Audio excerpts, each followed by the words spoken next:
This is the hidden threshold, a quiet crossing, a place where practice deepens and belief is examined from the inside.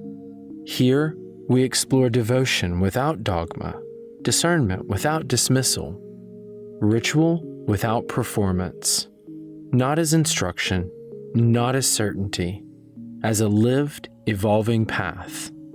I'm Veyrin Vale. Let's begin. Every time I finish my working or ritual, I make the same gesture.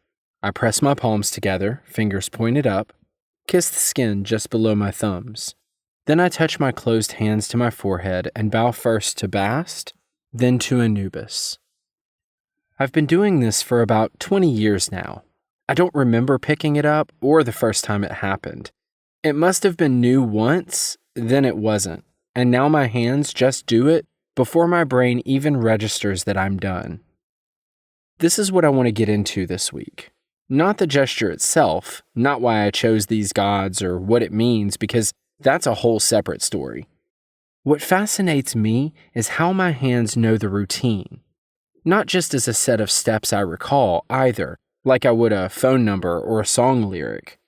It's more instinctual, like reaching out to catch something tossed at me. My body just reacts. If you've stuck with any kind of practice long enough, you probably have something like this. There's a moment when a physical habit stops being a conscious choice and it becomes part of you. The body handles it on its own. I keep wondering what that really means, because a lot of practice happens in the mind, in intention and interpretation and meaning. And yeah, mental practice matters, but it's only part of the equation. If you stick with a practice, really commit to it, it seeps into your body. It moves past something you do and becomes something you carry. So what does that feel like from the inside? What is your body actually holding when it carries a practice? And what does it mean when your body knows something your mind doesn't need to teach anymore? Doing something deliberately for the first time takes over your whole head. Every single piece demands attention. Where your hands need to go, what you should do next, if you're screwing it up. Your mind is running the show, checking each move, fixing things when they feel weird. Your body's just taking orders, like a hesitant assistant. But once you've done it 100 times, the tension loosens up. The steps aren't as needy anymore. You don't have to load them up with conscious thought every time. The routine starts seeping into your muscles. You're still aware of what you're doing. You can feel every motion, but now it's more like recognizing old friends than directing strangers. Less bossing, more familiarity. Hit the 1,000 mark, and your body finally owns it. At that point, you aren't digging up instructions or remembering facts. You move like you're breathing. Reliable, steady, instinctive. Not exactly automatic, but definitely past the point where your mind has to call the shots. The body is fluent now, and the mind stays mostly out of it. People usually nod along when you talk about this in connection to physical skills. Musicians get it. Athletes do too. They talk about when technique stops feeling like a script and starts becoming second nature, when their bodies get ahead of their brains and everything just clicks. But when it comes to spiritual practice, there's another layer underneath. Physical learning is happening, sure, but it's tangled up with meaning. The gesture isn't just a series of movements or a recipe you memorize. It's heavy with significance. What stands out to me, and I think it's especially true in devotional or contemplative practice, is that your body doesn't just absorb the motion. It absorbs the meaning that fills that motion until they can't be separated anymore. Here's how it plays out. I always move geshiel, or clockwise in sacred spaces. I don't have to remind myself or make a conscious choice. My feet just go that way, every time. When I'm walking around an altar or weaving through a ritual space, my body orients clockwise as naturally as turning toward a sudden noise. No instruction needed. Physical habit and meaning have kind of fused inside me. The act of turning isn't something I analyze anymore. It holds the meaning, and the meaning walks with the act. It happens everywhere. Prayer beads, prostrations, the sign of the cross, the gentle bow during meditation. If your tradition puts the body in the middle of devotion, this transformation shows up. The form settles into your bones, and the meaning glides right in with it. So the body isn't just a tool for expressing devotion. It's where the practice actually takes root. What you do physically, year after year, shapes how you relate to the sacred. It doesn't just build your habits, it forms the posture your heart takes toward what moves you. That's not just saying the body remembers, like you're storing information in muscle memory. It's more radical.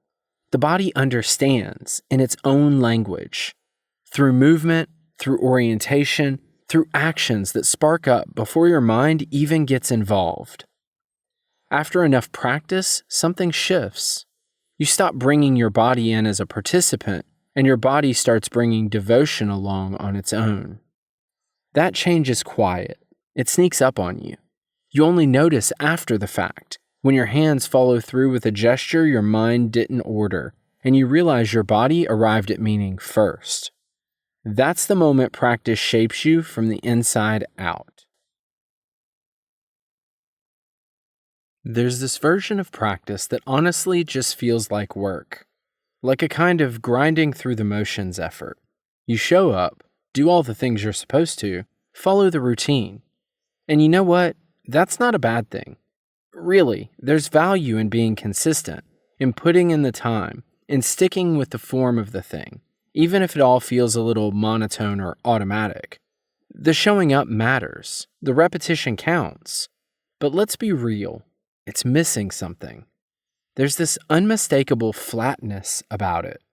You're there, doing the practice, but it's like reading out loud from a book you've nearly memorized. The words are coming out, sure, but you're not really hearing them.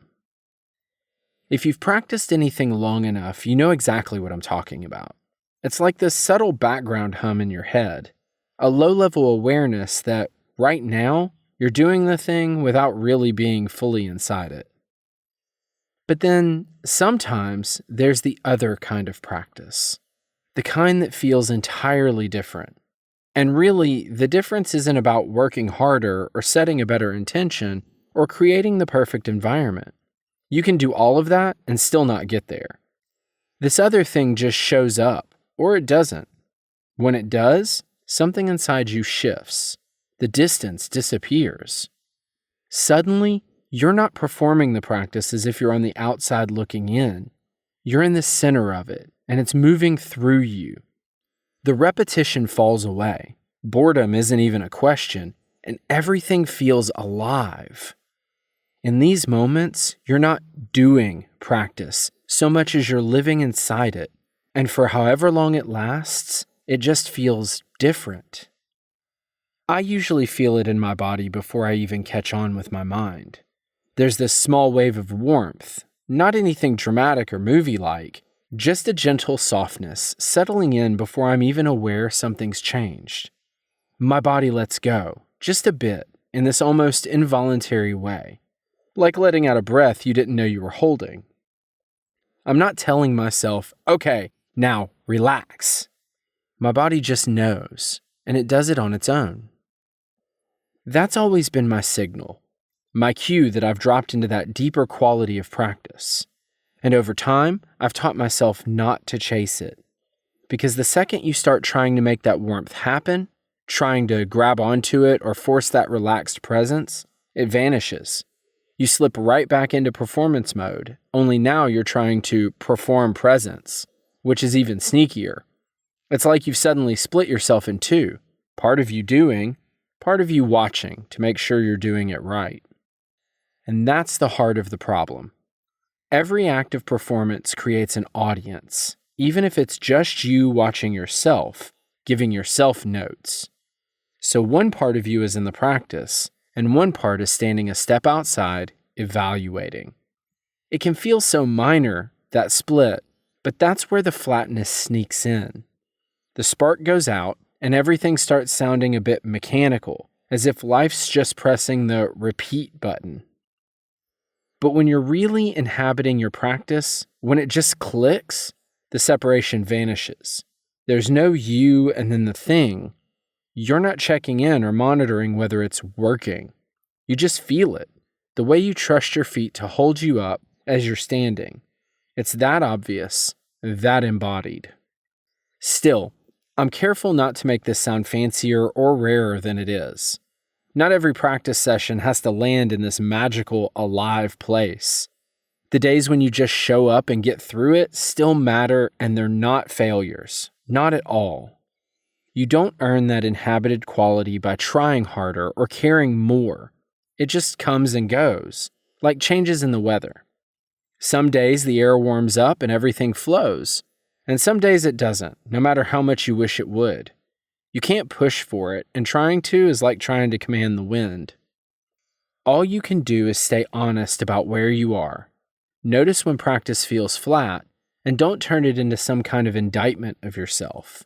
And when that warmth arrives, when your body lets go all on its own, let yourself stay in it. Don't poke and prod at it until it disappears. Just live in it for as long as it's there. We've talked before about that weird feeling you get when you pick up a practice again after some time away. The way something that used to feel like home can suddenly feel unfamiliar or even a little tough to return to. I want to look at that from another side, because there's something pretty remarkable the body does during those returns that the mind just doesn't. When I've drifted from my work for a little while, not by choice, just the way real life crowds in, and I come back, my mind always needs some time to catch up. I'm there in spirit, I want to be engaged, but the real sense of presence and connection takes a while to return.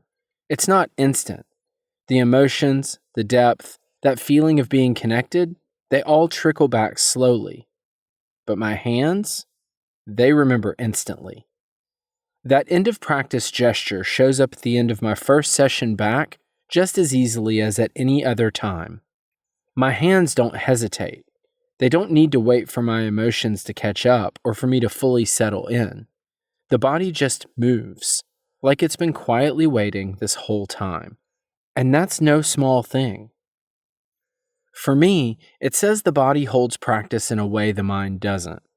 The mind stores things as memories or skills you can call up when you think about them, and, over time, stuff you don't use just fades. But the body stores things somewhere different. Muscle, bones, patterns. The way your body stands when it recognizes a place as sacred, the way your hands fall into a gesture. Those things stick around, almost untouched by the usual forgetting. The gaps don't erase them. That's why so many longtime practitioners talk about the body being an archive. Think of all those prostrations you've done, the way your fingers have worn grooves into a string of beads, the meditation posture your body just slips into now without a thought. These aren't just habits. They're the physical proof that some part of your practice went deep enough to stay. What blows me away is how faithfully the body can carry a practice even when your attention has drifted. It's not perfect, of course. It's not everything. But the form, the routine, it's still there. Your hands remember the move even if your heart hasn't quite caught up to its meaning. And that's both comforting and something to look at closely. Comforting because you haven't lost everything during those quiet spells. The body's been holding on, but also worth questioning because you can mistake that physical memory for full presence. Just because your hands do the right thing doesn't mean you're all the way back inside your practice. The body's memory is honest. It keeps what it keeps. But it isn't the same as true presence. The gesture without intention is still the gesture. It's important. It's your way back in. But it isn't the same as feeling fully at home again. After 20 years, my hands close practice the same way, no matter if I'm distracted, numb, or just coming back after a break. They know the shape of it, and I've come to see that reliability as the body's gift to the practice, a thread that holds, even when the rest of me goes quiet for a while. a way for the practice to keep its shape in the world until the rest of me can catch up. At some point, the line between what you're practicing and who you are just kind of blurs. Not in some big philosophical way, but right there in your body. That gesture I talked about at the start of this episode, I don't do it like some learned sequence now. It's more like the gesture does itself, and I'm just the person it moves through. It sounds like a word trick till you feel it from the inside, and then, trust me, it hits different. The gesture isn't something I own or choose to use. It's mine because it's literally built into how I'm made now. Same goes for the Jishil movement, the clockwise motion in sacred space. I'm not following a rule when I do it, it's just how my body moves. Like a left-handed person naturally reaches with their left. It's not a preference anymore, it's structural. This is what I mean when I say a practice becomes you. It's not about spiritual identity or some lofty claim. It's simply what happens, physically, when you do something honestly and often enough. The self and the practice aren't just connected. They fuse, at least in a certain way, in that particular part of how you move through the world. What sticks with me is how honest that is.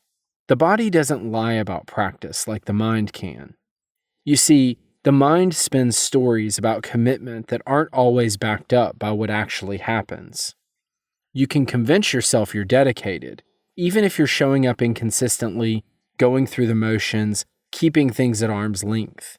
The mind lets you believe this story, but the body doesn't. Your body tells the truth about what went in, not what you intended or what you wish you were, but what you actually did, over and over, long enough for it to stick. The hands remember the gesture because you did it, not because you thought about it. When the evidence is in your bones, there's no gap between what you claim and what's real. The body holds the practice, not the intention, but the action. That makes the body a far better record of how deep a practice's roots really go. Way more trustworthy than whatever story your mind comes up with. And look, I'm not setting up some test or dividing people into real practitioners and pretenders. That's not the point. If you want to know what your practice actually is, not what you wish or believe, look at your body. What do your hands do on their own? How do you orient yourself in sacred space? What signals arrive before your mind even gets there? Those are the honest answers about where your practice lives. And when you notice that your body knows something you didn't consciously teach it, a gesture has become part of your wiring, an orientation feels natural, warmth hits before intention. That's not some mystical magic. It's simply what's left after showing up consistently and doing the work. Proof that the practice went deep for real, that the person and the practice have actually become the same thing in a real, specific way. It doesn't mean you're forever changed or that this is the whole story. You're always more than any practice. But in these moments and movements, the boundary fades, and what's left on the other side is something the mind could never have built on its own. Let me leave you with this. The way your body knows how to practice didn't happen overnight. It didn't even happen because of one big choice. It built up over time. Every time you showed up, even if there was a break in between, every time your hands repeated the same motions, your feet found their place, and your body settled into that familiar shape, all those quiet repetitions added up, unnoticed, until the practice stopped being just something you meant to do and became something your hands simply know how to do. You didn't plan for that. No one does. You just kept coming back. That gesture I started with, palms pressed together, the kiss, hands to the forehead, the bow. I honestly have no idea where it came from. I can't remember the first time I did it or why I started. I just know that 20 years later, my hands still do it every single time. Sometimes I'm fully present, and sometimes I'm a bit scattered, Sometimes everything feels deep, and sometimes not at all. But my hands don't care. They just finish things the way they always have. That's not just habit, not in some half-hearted way. It's devotion that went all the way in. Like when you feel warmth before you even think to be present. When your body settles quietly for meditation without needing to be told how. Your feet moving in the right direction without debate. None of this is extra fluff. This is the true heart of practice. The core part that doesn't wait for your mind to be on board, or for your emotions to line up, or for the stars to be in perfect order. The part that holds steady even when everything else wobbles. If you've got something like this tucked into your own practice, a gesture, a posture, some small thing your body does without asking permission from your thoughts, just notice it. Not to pat yourself on the back, but to realize it's real. The practice landed. It's alive in you. Your body's been carrying it all along. Palms together, hands to forehead, a small bow. That's where I'll leave you. If something here stayed with you, you don't need to resolve it. Let it unfold in its own time. There's also writing from this same place, brief letters on Substack, and longer reflections on Medium. I'm Veyrin Vale, and this has been The Hidden Threshold, a project of Obscura Meridian.